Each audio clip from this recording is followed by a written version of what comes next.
Good afternoon. Good afternoon. Thank you so much for joining me. This is the podcast, The Endurance of Labor Laws. I am your lovely host, Lesley Sullivan, and today is episode 109, and we are going to take a look at the Superfund Sites in the state of Minnesota. And if you're hearing some funky noise in the background, that is my printer. So it is catching up on its print job, so that's what that funky noise is.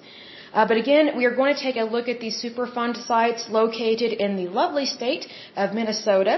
And I have met some people from Minnesota, and I love how they pronounce it. I love their accent. They pronounce it as Minnesota.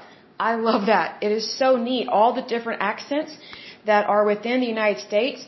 We are a very diverse country, and that is what makes us beautiful and wonderful. So we need to embrace our differences as long as they're legal and moral and ethical. I want to stress that. Because sometimes people try and pull the card, oh, we need to be tolerant.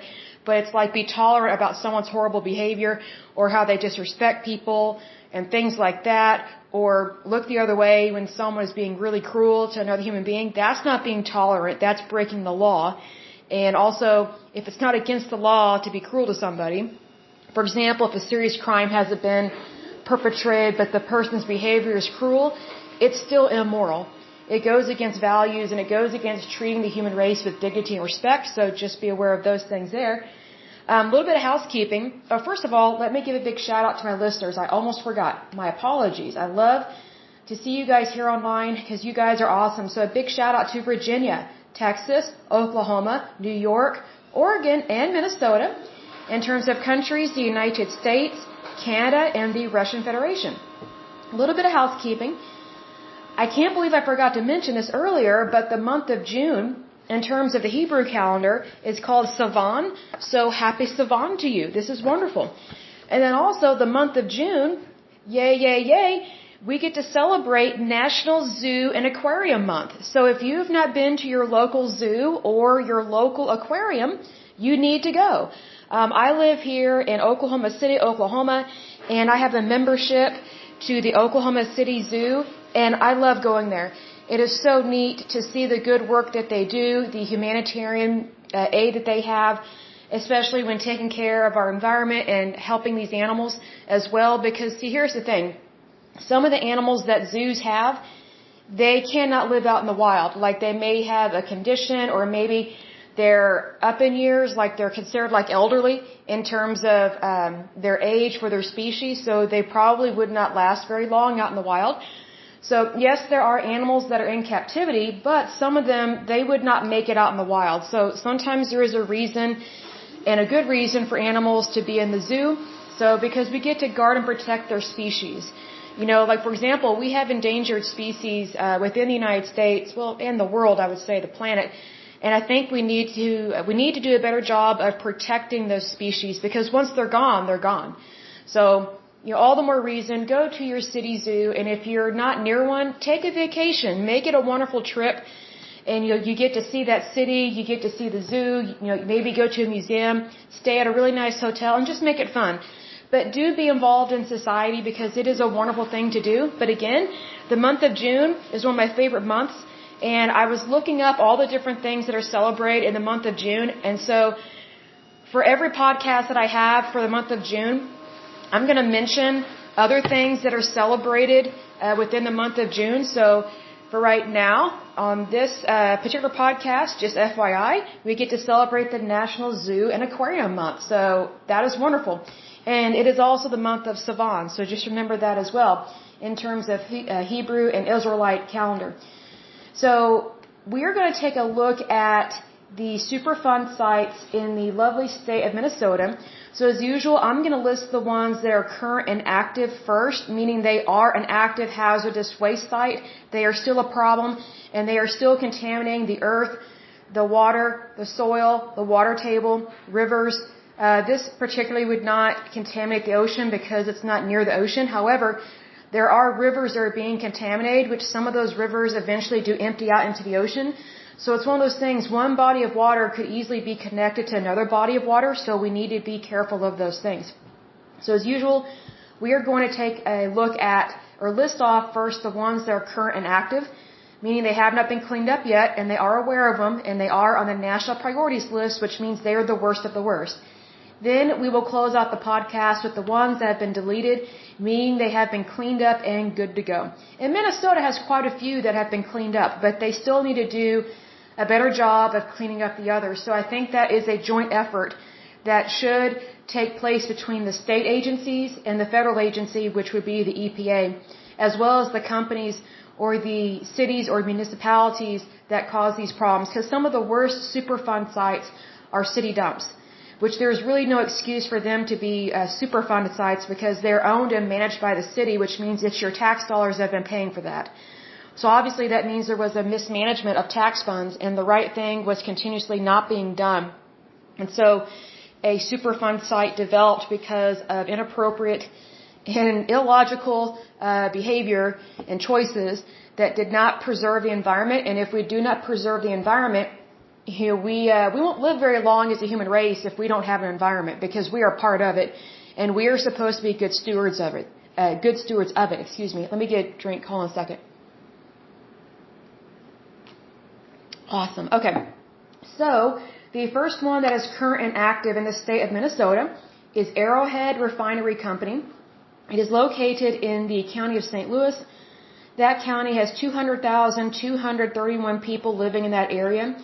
The issue with that one is the soil and the sediment has been contaminated by VOCs, PAHs, petroleum hydrocarbons, and lead. That's really bad, especially with lead, because you could get lead poisoning, so that's really bad there. And this one has been on the list since September 21st, 1984. The next one is Baytown Township Groundwater Plume. It is located in the county of Washington. Washington County has 267,568 people living in that area. And this one has contamination of their groundwater aquifer that is used for local drinking water supplies. And it is contaminated with TCE. This one has been on the list since December 16th, 1994. The next one is Burlington Northern Bernard Baxter. That's a really long title, but it's the name of a site, probably listing multiple areas there. It is located in the county of Crow Wing. The county of Crow Wing has 66,123 people living in that area. The soil and groundwater has been contaminated with creosote, PAHs, oil and grease, salts, and phenols, and it's due to a wood treatment operation. So we have seen in the past that whenever they're treating wood, there's kind of a high possibility that there is going to be contamination of the environment, which is really sad, which tells me they need to change how they treat wood, or maybe they just need to find a different industry to make those products. I'm not really sure what the solution is because I don't specialize in that, but it seems to me wood treatment plants tend to be pretty bad, and it shouldn't be. This one has been on the list since September 8th, 1983. The next one is FMC Corporation Fridley Plant. It is located in the county of Anoka. Anoka County has 363,887 people living in that area. The soil is contaminated by TCE. The groundwater is contaminated by VOCs, including TCE. And let's see here, they detected these substances in the Minneapolis drinking water supplies. That's really bad. So that means it's going to residential areas, which is not good. So that means it's coming out your tap water for you to cook with, for you to drink, and also for you to bathe in. So even if you're not drinking it, you are exposing your skin to it, and your skin is porous. It absorbs things. So they need to clean this up. This has been on the list since September 8th, 1983. The next one is Freeway Sanitary Landfill. Again, landfills tend to be pretty bad, and there's no excuse. It is located in the county of Dakota. Dakota County has 439,882 people living in that area. Their groundwater is contaminated by VOCs, including benzene, ethylbenzene, and xylene, heavy metals including arsenic, chromium, copper, lead, and manganese. And there is a risk of these contaminants contaminating the municipal water supply in the Minnesota River. So several problems going on there, and it's still taking place. This one has been on the list since June 10th, 1986. The next one is Fridley Commons Park Wellfield. It is located in the county of Anoka. Let's see here. They have VOCs and TCE that has been discovered in their municipal wells. And it's one of those things that they're saying that the level isn't high enough to be concerned about it. I'm just thinking you got to be dumb to think that way. Because if something like that is in your water supply, you do have a problem and you should be concerned. But they're saying that they're not concerned about the level because it's below the federal drinking water limits. And it's like, you got to be kidding me. So here is a perfect example of where the federal government has failed. And it's like, even if the levels are low, is it acceptable to have these things in your water? And the answer is no, it's not acceptable. Because this is still on the Superfund site list, and even worse, it's on the national priorities list. And this has been on the list since January 19th, 1999. So it's like, I just think it's kind of odd whenever they say, oh, well, it's below the federal level, so we're not going to worry about it. Would you want to bathe in that? Would you want to drink that? Would you want to cook with that? I don't think so. Because contamination is contamination. I don't care what level it is. If it's contaminated, it's contaminated. I just think it's dumb to set a standard and then use that standard as an excuse to not do the right thing. That's my problem with that one. The next one is General Mills Henkel Corporation. It is located in the county of Hennepin. Hennepin County, it doesn't give me the population, but it's been around a long time. It says this site is a former research laboratory, so it's probably pretty bad. It says groundwater is contaminated by VOCs, including TCE, benzene, chloroform, toluene, and xylenes.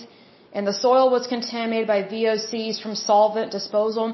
This one has been on the list since September 21st, 1984. The next one is Copper's Coke. It is in the county of Ramsey. Ramsey County has 552,352 people living in that area. The soil and groundwater are contaminated by VOCs, semi-VOCs, PAHs, metals, and cyanides. And that's really bad. This one has been on the list since September 8th, 1983. That's not good. The next one is Kurt Manufacturing Company. It is located in the county of Anoka. Let's see, this one, they have shallow groundwater and soil that are contaminated by PCE, TCA, TCE, and DCE. It has been on the list since June 10th, 1986. The next one is Lahilier Mankota site. It is located in the county of Blue Earth. Blue Earth County has 69,112 people living in that area. Their groundwater is contaminated by VOCs, TCE, and the problem was caused by uncontrolled dumping.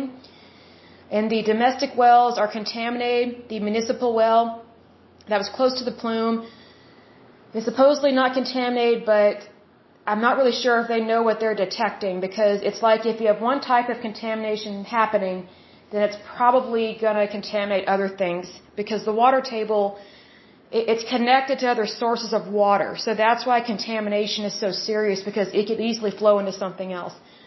This one has been on the list since September 8th, 1983. The next one is Long Prairie groundwater contamination. So it's a site, and they're already acknowledging that there is contamination. This one is in the county of Todd. Todd County has 25,262 people living in that area. And it is a former dry cleaning operation that contaminated the soil and groundwater with PCE, TCE, DCE, and vinyl chloride. The private drinking water wells were contaminated, and the municipal wells were closed from 1983 to 1985. So that means the contamination was so bad they had to shut down their water supplies and get their water from someplace else. That means it's highly toxic and could kill you. So this one has been on the list since June 10th, 1986, and it's still a problem. The next one is McGillis and Gibbs Bell Lumber and Pole Company. This one is located in the county of Ramsey. Let's see, the groundwater, the sediments, and the soil are contaminated with PAHs, PCP, and heavy metals such as copper, chromium, and arsenic from a wood treatment operation. It says here the municipal wells are unaffected, but private wells have been contaminated and there is a risk of contamination to local wetlands. Again, if one area is contaminated, you need to go ahead and just assume that all of it is contaminated because water travels, water moves, even within soil. That's what water does. So they need to be more aware of these things and call it like it is. This one has been on the list since September 21st, 1984. The next one is Naval Industrial Reserve Ordnance Plant. It is located in the county of Anoka. Their groundwater and soil are contaminated by solvents including TCE, methyl chloride, and PAHs. And they were also found in the surface soil. Let's see, it says the groundwater flows into the Mississippi River and upstream of the Minneapolis drinking water treatment plant. So you've got some cross-contamination there that can affect thousands of people, so that is a concern. This one has been on the list since November 21st, 1989. The next one is New Brighton, Arden Hills, Twin Cities Army Ammunition Plant under the umbrella of the U.S. Army. It is located in the county of Ramsey. The groundwater, soil, and sediments and surface water are contaminated with VOCs, semi-VOCs, metals, PCBs, cyanide, pesticides, and explosives. This one has been on the list since September 8, 1983. The next one is Nutting Truck and Caster Company. It is located in Rice County. Rice County has 67,097 people living in that area. The groundwater is contaminated by TCE and DCE. The municipal wells were also contaminated, but they're saying that there is no definitive link to the site. I kind of roll my eyes at this because a water supply is a water supply. So, but anyway, this one has been on the list since September 21st, 1984. The next one is Oakdale Dump. Again, dumps and sanitation landfills tend to be pretty bad. This one is located in the county of Washington. Washington County has 267,568 people living in that area. There's hazardous waste, including VOCs such as isopropyl ether and benzene, and they were disposed of at 3 different sites. And supposedly one of them has low-level heavy metal contamination, and the residential drinking water wells were contaminated. Obviously, we should not be surprised by this. And this one has been on the list and is still a problem ever since September 8, 1983. The next one is Perham Arsenic Site. It is located in Otter Tail County. Otter Tail County has 60,081 people living in that area. The groundwater and soil are contaminated by arsenic pesticide that was dumped in a shallow pit in 1947. The site was redeveloped for commercial usage, and 11 people were poisoned by a well installed in 1972. This is why I do not think these sites should be redeveloped, because there's a risk of people getting hurt, and tremendously so. And this is a perfect example of this. It says the well and dump have been capped and groundwater treatment is ongoing. This has been a problem and was added to the list. Well, I shouldn't say it's been a problem. It's been a problem since before it was added to the list, but it's been on the list and is still a problem since September 21st, 1984. The next one is Riley Tar and Chem St. Louis Park Plant. It is located in the county of Hennepin. Let's see here. They have soil and groundwater that are contaminated by PAHs from a former coal tar distillation and wood treatment operations. It says contaminated groundwater aquifer is used by around 43,000 people and 7 municipal wells have been closed. Obviously a problem there. This one has been on the list since September 8th, 1983. The next one is Rotary Post and Pole. It is located in the county of Wadena. Wadena County has 14,065 people living in that area. The soil and groundwater are contaminated by PCP and dioxins. And the groundwater has a combination of also being contaminated by phenols from a former wood treatment operations plant. This one has been on the list since July 22nd, 1987. The next one is the St. Louis River, and it's obviously in the county of St. Louis. It says here, hold on a second. It says their river is contaminated by tar, PAHs, VOCs, cyanide, naphthalene, and heavy metals including mercury. That is really concerning. That's a whole lot of stuff to have in a river. Very disturbing. It is still a problem, and it's been on the list since September 21st, 1984. The next one is St. Regis Paper Company. It is located in Cass County. Cass County has 30,066 people living in that area. The groundwater and soil and sediment are contaminated by PAHs, metals, PCPs, dioxins, and furans from a former wood treatment operation. That's really sad. It's been on the list since September 21st, 1984. The next one is South Minneapolis residential soil contamination. So right there in the title, they are identifying the site and also that it is contaminated. It's probably pretty bad. This one is located in the county of Hennepin. It says that the soil, which is listed as 1,480 acres, is contaminated with arsenic. And this includes 3,500 residential properties, which is really concerning. And they think it's from a former pesticide manufacturing plant. Obviously did not dispose of things properly, unfortunately. This one has been on the list since September 19th, 2007. The next one is Waite Park Wells. It is located in the county of Stearns. Stearns County has 158,292 people living in that area. It says their municipal wells are contaminated by TCE, PCE, and it says here there's a layer of petroleum products that are on the surface and above the water table, which is concerning there, and it has elevated levels of PCBs, lead, and other heavy metals in the soil, and PCBs and VOCs in the groundwater. So multiple issues going on there, and this one has been on the list since June 10th, 1986. All the ones that I just mentioned are still current and active and still causing a problem in the environment and possibly exposing their citizens to really bad things. Now we're going to take a look at the sites that have been cleaned up and are deleted, so they're no longer a problem. The first one is Adrian Municipal Well Field. It was located in the county of Nobles. It was cleaned up and good to go as of December 30th, 1992.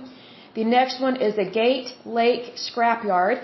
It was located in the county of Cass. It was cleaned up and good to go as of August 1st, 1997. The next one is Boys Cascade Onan Corp. Medtronic Inc. It was located in the county of Anoka. It was cleaned up and good to go as of February 15th, 1995. The next one is Dacue Sanitary Landfill. It was located in the county of Dakota. Let's see here. It was cleaned up and good to go as of July 24th, 1995. The next one is East Bethel Demolition Landfill. It was located in the county of Anoka. It was cleaned up and good to go as of May 7th, 1996. The next one is Jocelyn Manufacturing and Supply Company. It was located in the county of Hennepin. It doesn't give me a date of when it was cleaned up, but it should be cleaned up and good to go. The next one is Coke Refining Company in Wren Corporation. It was located in the county of Dakota. It was cleaned up and good to go as of June 15th, 1995. The next one is Cumer Sanitary Landfill. It was located in the county of Beltrami. It was cleaned up and good to go as of April 26th, 1996. The next one is LeGrand Sanitary Landfill. It was located in the county of Douglas. It was cleaned up and good to go as of October 23rd, 1997. The next one is Morris Arsenic Dump. It was located in the county of Stevens. It was cleaned up and good to go as of March 7th, 1986. The next one is NL Industries TerraCorp Golden Auto. It was located in the county of Hennepin. It was cleaned up and good to go as of May 21st, 1998. The next one is Oak Grove Sanitary Landfill. This one was located in the county of Anoka. It was cleaned up and good to go as of October 17th, 1996. The next one is Olmsted County Sanitary Landfill. It was located in the county of Olmsted. It was cleaned up and good to go as of February 15th, 1995. The next one is Pine Bend Sanitary Landfill. It was located in the county of Dakota. It was cleaned up and good to go as of June 23rd, 1998. The next one is St. Augusta Sanitary Landfill Engine Dump. It was located in the county of Stearns. It was cleaned up and good to go as of November 14th, 1996. The next one is South Andover Site. It was located in the county of Anoka. It doesn't give me a date of when it was cleaned up, but I'm assuming it is cleaned up and good to go, but it doesn't, again, give me a completion date, unfortunately. The next one is Twin Cities Air Force Reserve Base Small Arms Range Landfill. This one was located in the county of Hennepin. It was cleaned up and good to go as of December 16th, 1996. The next one is Union Scrap Iron and Metal Company. It was also located in the county of Hennepin. It was cleaned up and good to go as of September 10th, 1991. The next one is University of Minnesota Rosemont Research Center. This one was located in the county of Dakota. It was cleaned up and good to go as of February 6th, 2001. The next one is Washington County Landfill, obviously located in the county of Washington. It was cleaned up and good to go as of May 16th, 1996. The next one is Waste Disposal Engineering. It was located in the county of Anoka. It was cleaned up and good to go as of June 5th, 1996. The next one is Whittaker Corporation. It was located in the county of Hennepin. It was cleaned up and good to go as of February 11th, 1999. And the last one on the list is Wyndham Dump. It was located in the county of Cottonwood, and it was cleaned up and good to go as of October 6th, 2000.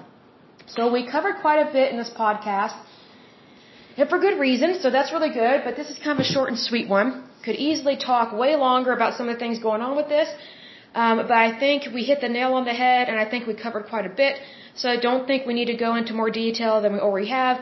But for the next podcast, we will either go over a labor union or a EPA law, or go over another Superfund site, or play it by ear, whatever the case may be. But this is definitely a fun podcast. But as usual, until next time, I pray that you're happy, healthy, and whole, that you have a wonderful day and a wonderful week. Thank you so much. Bye-bye.